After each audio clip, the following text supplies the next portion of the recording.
konstruksi beton bertulang. Keunggulannya sangat tahan terhadap gempa, angin kencang, dan kebakaran. Yang kedua, konstruksi baja. Keunggulannya tahan terhadap bencana gempa, angin kencang, dan tidak rentan terhadap pembusukan. Dan ketiga, konstruksi batu bata. Keunggulannya tahan terhadap cuaca ekstrim dan beban berat. Dalam bacaan pertama, kita mendengar Nabi Yesaya mengungkapkan nyanyian pujian kepada Allah karena kota Yerusalem lama yang penuh dengan ketidakadilan, ketidakbebasan, dan sikap tidak adanya penyesalan sudah dihancurkan. Dan kini orang diajak masuk dan tinggal dalam konstruksi Yerusalem baru, kota yang kuat. Tetapi Yesaya mengingatkan kaum Yehuda syarat untuk masuk dan tinggal dalam kota yang kuat: memiliki hati yang teguh, sanggup menjaga damai, dan iman akan Allah. Syarat ini juga kita dengar dalam Injil. Bukan setiap orang yang berseru kepada Tuhan, Tuhan yang akan masuk ke dalam kerajaan Allah, melainkan dia yang melaksanakan kehendak Bapa. Syarat pertama, memiliki hati yang teguh. Keteguhan hati itu nyata dalam sikap memegang kebenaran dan mau tinggal dalam kebenaran. Orang yang memiliki prinsip hidup yang benar tidak jatuh dalam sikap kompromistis, tidak cepat ikut arus, dan tidak bersekongkol dalam hal buruk, tetapi sanggup menunjukkan kekeliruan dengan cara yang elok. Syarat kedua, memelihara kedamaian. Hidup yang dijiwai dengan spirit kedamaian meletakkan kepercayaan akan Yahweh sebagai kekuatan. Yahweh adalah gunung batu yang kekal. Mempercayakan diri pada Tuhan membuat orang sanggup melawan roh jahat yang memecah belah.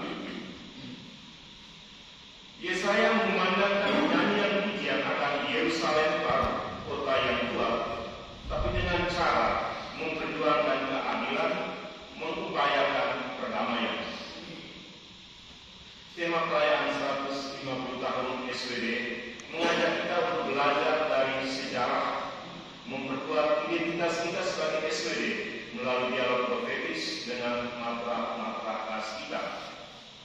Tapi yang terakhir juga menuntun kita untuk memperkuat identitas supaya bisa tinggal di kota SWD di tengah dunia kita yang terluka. Karena itu memperjuangkan kebenaran, keadilan, membela hak-hak kaum tertindas, dan memastikan kaum muda serta anak-anak juga memiliki keberakaran dalam Sang Sabda adalah proyek-proyek yang bagi kita seperti material-material untuk mekonstruksi rumah SWD dengan beton bertulang Sang Sabda. Hari ini adalah hari ke-30 pelayanan bantuan yang dilakukan oleh GPIC SWD, SSPS Flores bagian Timur, IFTK, dan Komunitas Seminari Tinggi Kedelero. Sudah 13.000 pengungsi yang kita layani di hari yang ke-30 ini, dan sudah 214 frater Kedelero yang dilibatkan. Kita tidak hanya turun ke lokasi pengungsi untuk bagi bantuan supaya ambil foto, pasang di status lalu pulang. Sebelum turun, kita memastikan data tentang jumlah orang yang dilayani. Ada arahan tentang cara berinteraksi dengan penyintas di lapangan. Selalu ada petikan semboyan, "If you want peace, work for justice." Tetapi setelah kembali dari lapangan, selalu saja ada waktu 5-10 menit di Chandra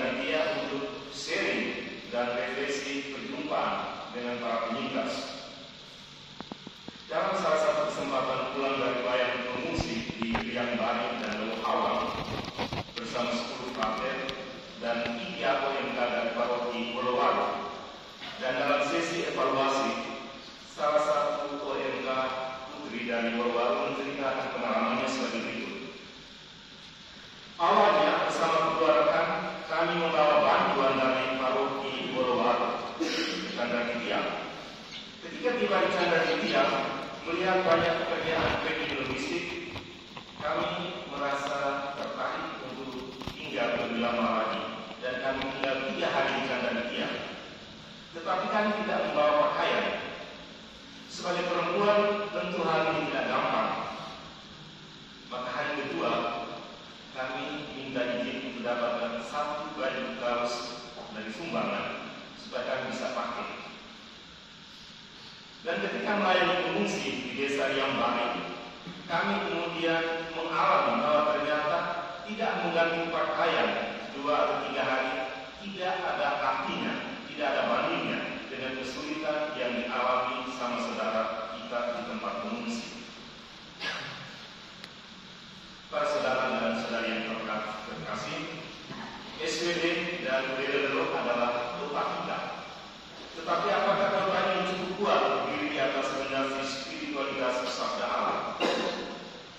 Membangun rumah SWD di atas fondasi sang sabda tentu memuat 2 hal: material yang kita kumpulkan selama ini dan seni atau teknik konstruksi. Kebertahanan dalam kerohanian dan komitmen religius yang terungkap dalam solidaritas adalah material-material yang menjadi landasan kita.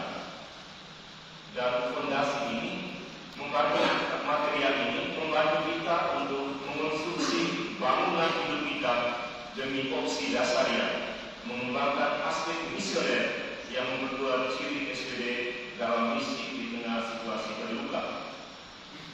Karena itu, kalau masih ada anggota komunitas, anggota WDLO yang masih merasa beban, tertekan, dan tidak bebas dalam bersorak hidup di rumah SWD di kota WDLO, dan tidak punya minat dalam sang sabda, dia sedang mendirikan rumah di atas pasir. Rumah itu memungkinkan iblis gampang menyelinap masuk dan merusak bangunannya dari dalam, sehingga ketika kalau ada badai atau gempa mungkin hanya 1 skala Richter akan mudah dirobohkan.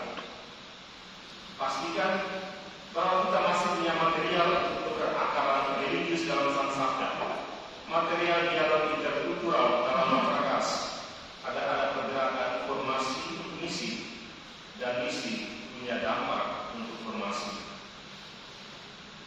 Membangun hidup di atas dasar wadah seperti ini berarti kita tengah membentuk identitas yang tak tergoyahkan, bukan identitas abu-abu.